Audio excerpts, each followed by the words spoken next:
I want you to make a test that will last 30 days. Now, it isn't going to be easy. If you'll give it a good try, it will completely change your life for the better. Back in the 17th century, Sir Isaac Newton, the English mathematician and natural philosopher, gave us some natural laws of physics which apply as much to human beings as they do to the movement of bodies in the universe. Now, one of these laws is that for every action, there is an equal and opposite reaction. Simply stated, as it applies to you and me, it means we can achieve nothing without paying the price. The results of your 30-day experiment will be in direct proportion to the effort you put forth. To be a doctor, you must pay the price of long years of difficult study. To be successful in selling, and remember that each of us succeeds to the extent of his ability to sell, selling our families on our ideas, selling education in schools, selling our children on the advantages of living the good and honest life, selling our associates and employees on the importance of being exceptional people, to, of course, the profession of selling itself. But to be successful in selling our way to the good life, we must be willing to pay the price. Now, what is that price? Well, it's many things. First, it's understanding emotionally, as well as intellectually, that we literally become what we think about, that we must control our thoughts if we're to control our lives. It's understanding fully that, as ye sow, so shall ye reap. Secondly, it's cutting away all the fetters from the mind and permitting it to soar as it was divinely designed to do. It's the realization that your limitations are self-imposed and that the opportunities for you today are enormous beyond belief. It's rising above narrow-minded pettiness and prejudice.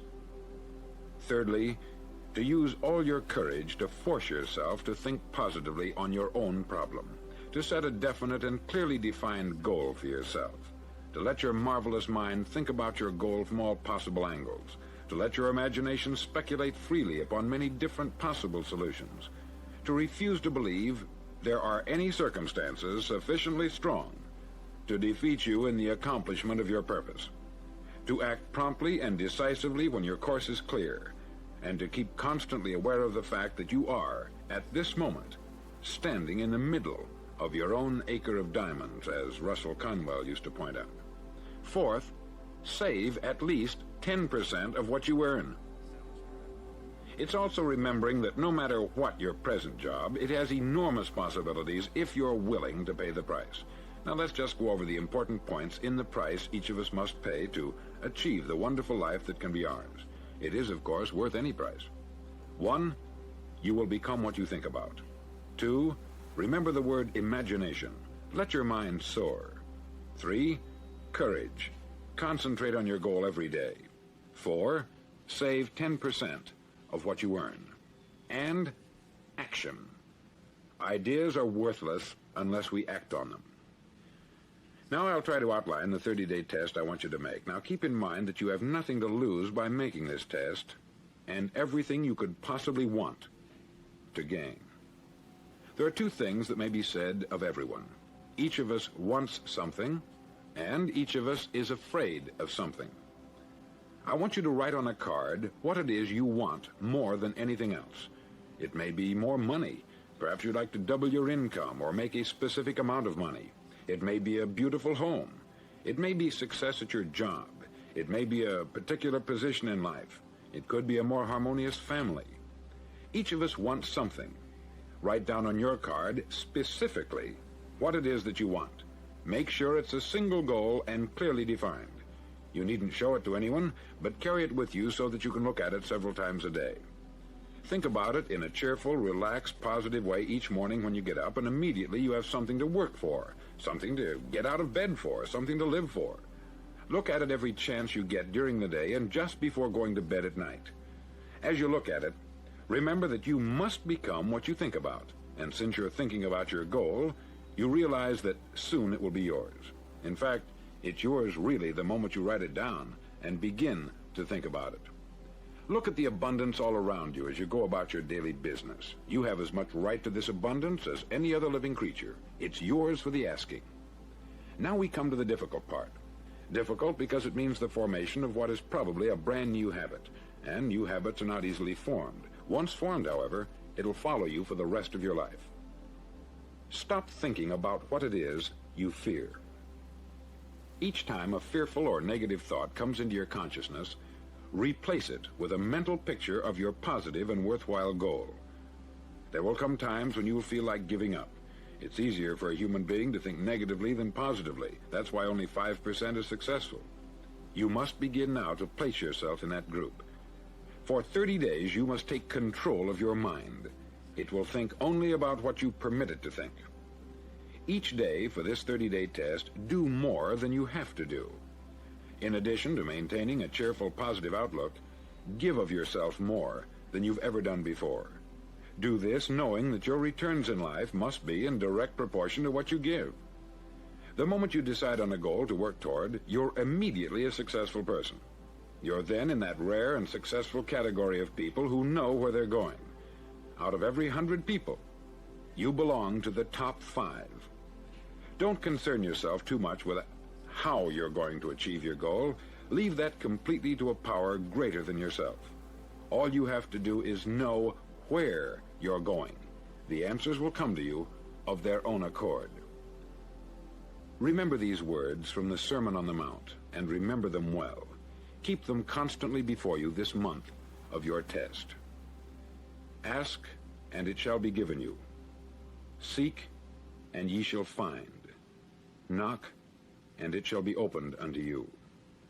For every one that asketh receiveth, and he that seeketh findeth, and to him that knocketh it shall be opened. It's as marvelous and as simple as that. In fact, it's so simple that in our seemingly complicated world, it's difficult for an adult to understand that all he needs is a purpose and faith. For 30 days, do your best. If you're a salesman, go at it as you've never done before, not in hectic fashion, but with the calm, cheerful assurance that time well spent will give you the abundance in return you deserve and want. If you're a homemaker, devote your 30-day test to complete giving of yourself without thinking about receiving anything in return, and you'll be amazed at the difference it makes in your life. No matter what your job, do it as you've never done it before for 30 days. And if you've kept your goal before you every day, you'll wonder and marvel at this new life you've found. Dorothea Brand, outstanding editor and writer, discovered it for herself and tells about it in her fine book, Wake Up and Live. Her entire philosophy is reduced to the words, act as though it were impossible to fail. She made her own test with sincerity and faith, and her entire life was changed to one of overwhelming success. Now you make your test for 30 full days. Don't start your test until you've made up your mind to stick with it.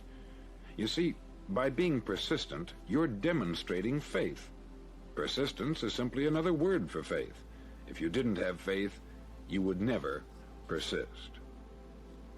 If you should fail during your first 30 days, by that I mean suddenly find yourself overwhelmed by negative thoughts, you've got to start over again from that point and go 30 more days.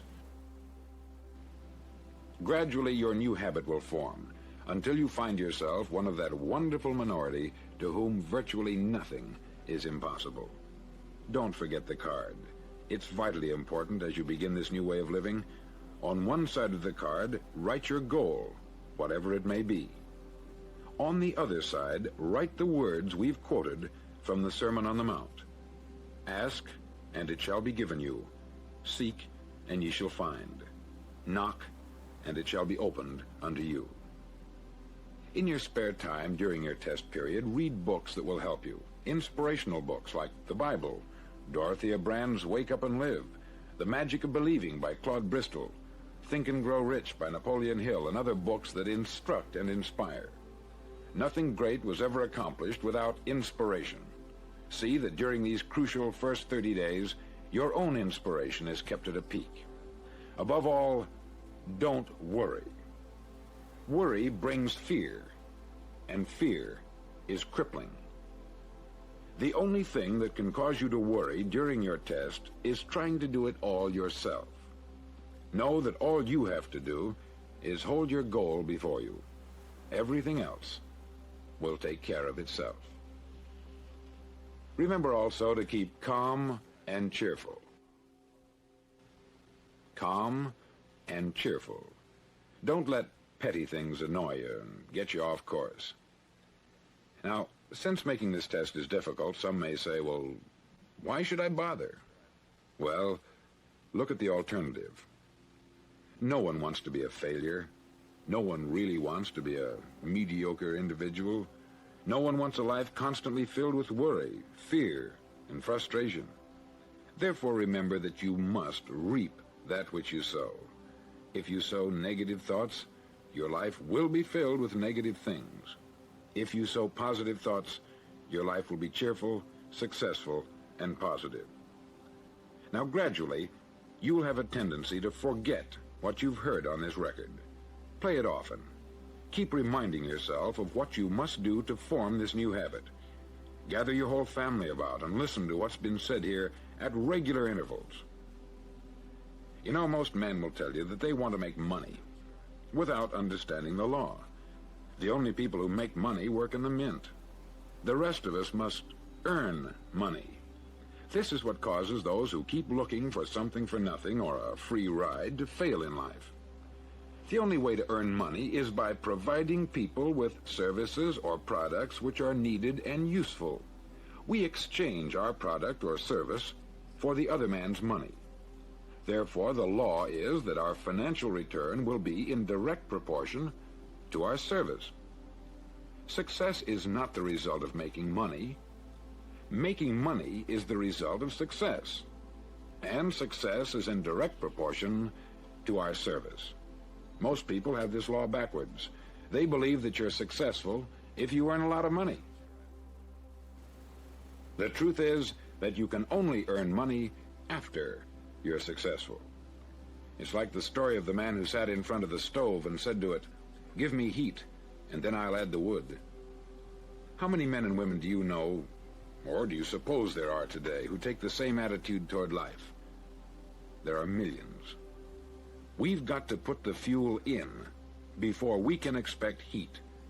Likewise, we've got to be of service first before we can expect money. Don't concern yourself with the money. Be of service.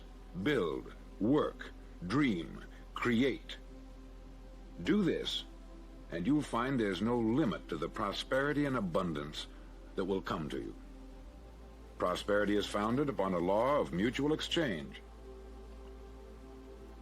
Any person who contributes to prosperity must prosper in turn himself. Sometimes the return will not come from those you serve, but it must come to you from someplace, for that is the law. For every action, there is an equal and opposite reaction. As you go daily through your 30-day test period, remember that your success will always be measured by the quality and quantity of service you render, and money is a yardstick for measuring this service. No man can get rich himself unless he enriches others. There are no exceptions to a law. You can drive down any street in America and from your car estimate the service that's being rendered by the people living on that street. Had you ever thought of this yardstick before? It's interesting. Some, like ministers and priests and other devoted people, measure their returns in the realm of the spiritual, but again, their returns are equal to their service. Once this law is fully understood, any thinking person can tell his own fortune. If he wants more, he must be of more service to those from whom he receives his return. If he wants less, he has only to reduce this service. This is the price you must pay for what you want. If you believe you can enrich yourself by deluding others, you can only end by deluding yourself. It may take some time, but just as surely as you breathe, you'll get back what you put out. Don't ever make the mistake of thinking you can avert this. It's impossible. The prisons and the streets where the lonely walk are filled with people who tried to make new laws just for themselves. We may avoid the laws of man, but there are greater laws that cannot be broken. An outstanding medical doctor recently pointed out 6 steps that will help you realize success. 1, set yourself a definite goal. 2, quit running yourself down. 3, stop thinking of all the reasons why you cannot be successful, and instead think of all the reasons why you can. 4, trace your attitudes back through your childhood and try to discover where you first got the idea you couldn't be a success, if that's the way you've been thinking. 5, change the image you have of yourself by writing out a description of the person you would like to be. And 6, act the part of the successful person you have decided to become. The doctor who wrote those words is a noted West Coast psychiatrist, David Harold Fink, M.D. Do what all the experts since the dawn of recorded history have told you you must do. Pay the price by becoming the person you want to become. It's not nearly as difficult as living unsuccessfully. Make your 30-day test. Then repeat it. Then repeat it again. Each time it will become more a part of you until you'll wonder how you could ever have lived any other way. Live this new way, and the floodgates of abundance will open and pour over you more riches than you may have dreamed existed. Money? Yes, lots of it. But what's more important, you'll have peace. You'll be in that wonderful minority who lead calm, cheerful, successful lives. Start today. You have nothing to lose, but you have a life to win.